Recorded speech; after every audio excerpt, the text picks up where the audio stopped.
ये याद रखें, जब हुक्मरान करप्शन करता है वो आपके ऊपर टैक्स लगाता है, उसकी चोरी की कीमत आप महंगाई के जरिए अदा करते हैं। तो ये एक नई सोच है, एक नई सोच है कि इंशाल्लाह एक वो हुकूमत आए जो बजाय बैठ के अवाम का खून चूसे, पैसा चोरी करके मुल्क से बाहर ले जाए, मुल्क को मकरूज कर दे, कर्जे ले लेके मुल्क को मकरूज कर दे, कर्जों की किस्तें अदा करने के लिए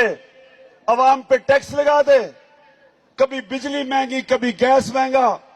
कभी खादें महंगी, पैसे पेट्रोल डीजल। तो ये एक मिनट सुने, ये महंगाई याद रखें, ये महंगाई चोरी हुक्मरानों की चोरी और की कीमत अवाम महंगाई से अपने खून की कीमत अदा करती है,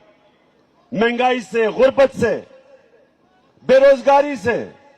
क्योंकि जब चीजें महंगी होनी शुरू होती हैं, मसलन मैंने एक फैक्ट्री लगानी है, अब मैं फैक्ट्री लगाऊंगा, हिंदुस्तान में बिजली भी सस्ती, पाकिस्तान से गैस भी सस्ती, यहां इन्होंने टैक्स लगा के बिजली भी महंगी, गैस भी महंगी, तो मेरी फैक्ट्री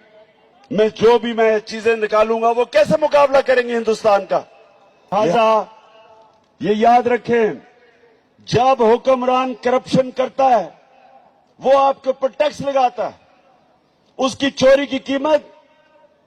आप महंगाई के जरिए अदा करते हैं।